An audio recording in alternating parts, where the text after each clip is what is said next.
Generation Unlimited launched its Egyptian version, Shabab Beled. Egypt has become the first country in the Middle East and North Africa to launch a local Generation Unlimited. The milestone occasion took part in the presence of public and private sector partners at the 4th edition of the World Youth Forum. In Egypt, Generation Unlimited's public-private youth partnership model supports Egypt's 2030 National Development Vision, aligning education and training with the labor market and entrepreneurship prospects. Rania Al-Mashat, Minister of International Cooperation, said the Shabab Beled platform is a unique cooperation between international agencies represented in the United Nations and other developmental partners who support the initiative, the government, the young people, the civil society, the private sector and young people.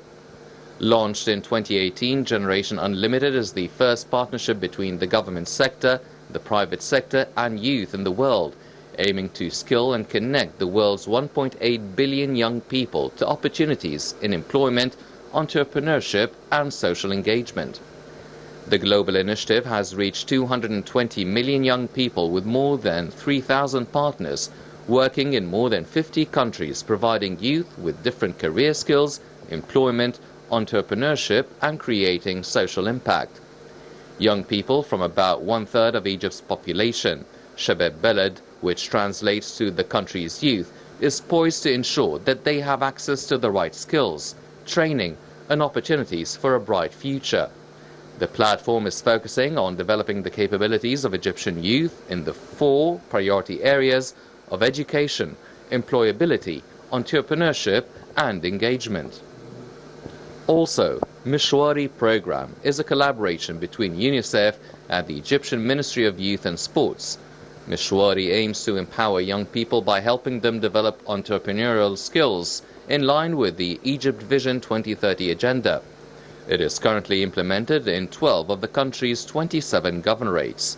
Egypt's strong vision for 2030, specifically with regards to youth education, entrepreneurship and employment, provides the basis on which the Shabab Beled platform can play an important role in supporting and motivating the progress of the country's youth.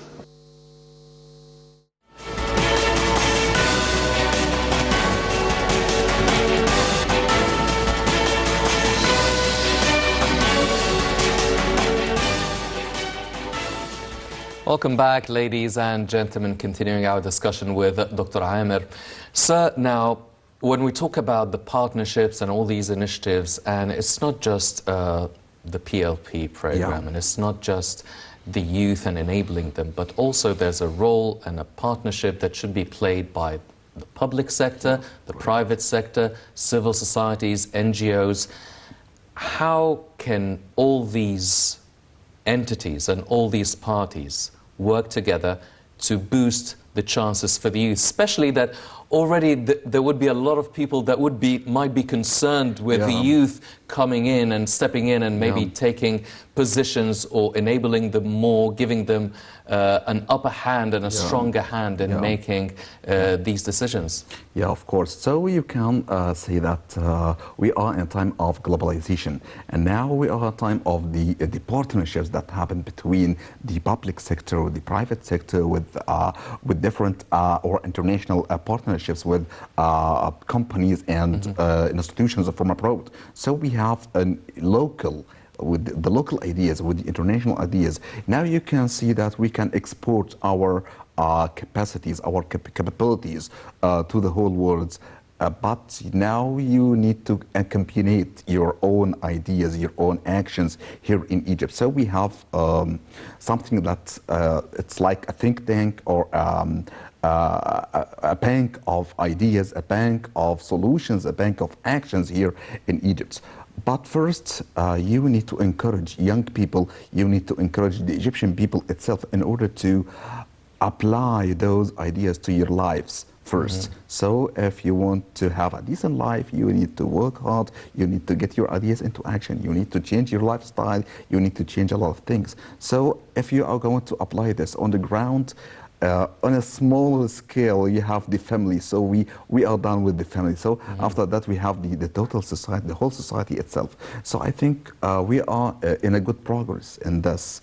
Now you have a lot of ideas that are put into actions, real actions here officially and maybe nationally and internationally. We have a lot of dialogues, we have a lot of talks, maybe it's not only in the television but on the street itself. And this was the idea of the national dialogue itself. The national dialogue took us to another dimension that we never had this before. We have the paradigms of taking the ideas of different sections or different people from the Egyptian that were not used to listen to those people. So now you have, as I told you, as a bank of ideas, a big bank of ideas. So I think we are totally good in this. Well, what would you say were or are the biggest sort of challenges to really enable the youth and really enable the progress of the youth of Egypt to develop into starting their own business or becoming a big part of the policy-making decisions?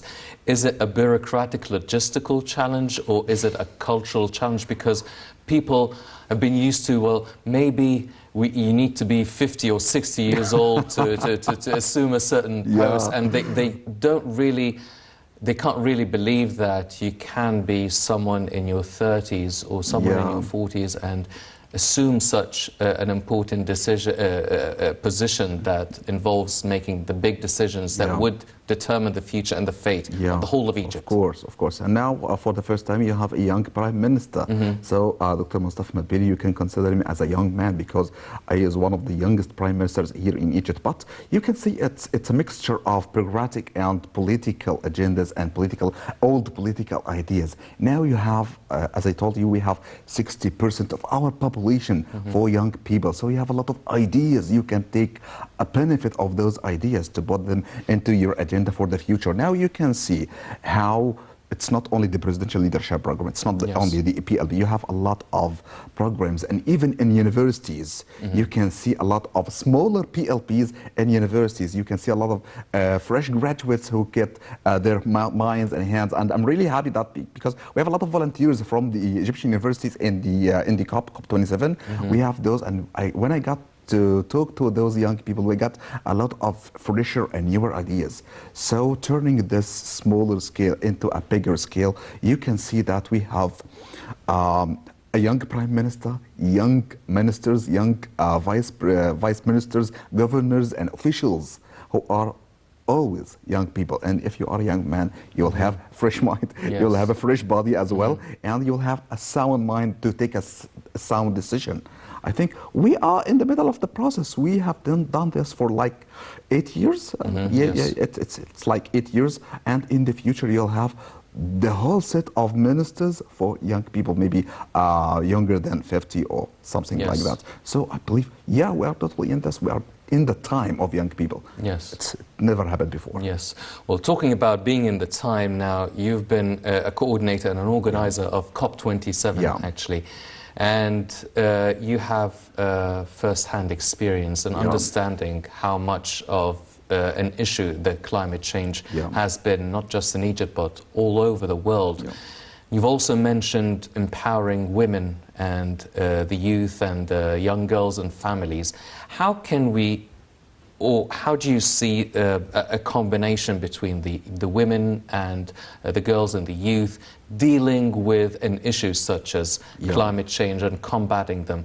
How are we now understanding the role Egyptians, specifically the youth as well, have to play in terms of combating climate change? I believe the COP27 was a big and very nice opportunity for young people to change their own mentality concerning dealing with the climate, because we never had that thinking before focusing on how to live a green life, how to have a green street or a green city and so on. So I was very happy that I saw young people, girls and boys, and young people who got into one platform of volunteering for their own country, getting their ideas to a bigger scale, and working for their own country, working for the whole world, because it's not only for Egypt, it's for the whole world. So those ideas, as from young people and to the whole world, I believe this was a nice opportunity to empower those young people to get their hand in action. They saw how things are done. They saw how decisions, resolutions are made and taken in a big organization like the United Nations. So you can see, and I expect we can see some familiar faces from that COP27, from the COI, as you mentioned.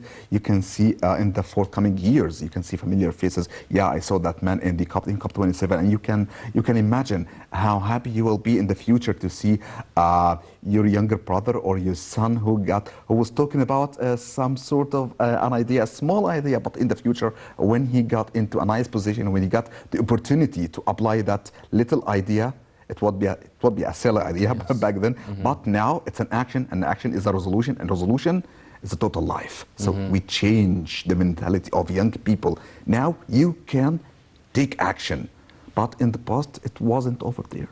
Yes. So, well, talking about the mentality, it's how important is it, this mentality and the culture of volunteering and the culture of working in an NGO, something with volunteer work, something that the youth can actually partake in and have a significant, because everybody is assuming, well, if you really want to make a big change, you need to work in governmental institutions or get into the ministry or have some sort of a leading position. But having this mentality and understanding of volunteer work, working for civil societies and NGOs can play a huge role, a fundamental role in the development, empowering of youth, and for the sake of a better future and a green future for the society. Of course, but you need to know that, all our viewers need to know that we are taking our first steps in volunteering life here in Egypt, because in the past we had that mentality that if you take an action, you need to get money and stuff. So, or in exchange of it. But nowadays, or maybe I need to tell you that working in the World Youth Forum or national conferences, that's a volunteering business, that's a volunteering life. So in a volunteering life, that's away from your formal employment, away from your job, you learn new lessons, you learn new skills, capacities, you discover a lot of potentials that you did not knew that you already have them. So I think this is a new mentality here in our thinking. I'm changing my mind into a better place. I'm thinking about my capacities. I'm a translator, by the way, so I can translate. So I'm not volunteering in translation. I can volunteer in event management. I can volunteer in charity business. I can benefit my own society because of this. So we are taking our first steps in volunteering in Egypt, because we had a lot of years that we're not proud of those years, but now you can see that young people are more eager into participating in volunteering business. They know their own way into jobs and so on, but volunteering, that adds to their own skills, their mentalities, their minds, and so on. So I believe we are on the right way into making volunteer an essential part of our mind, part of our mentality. Yes, I believe so.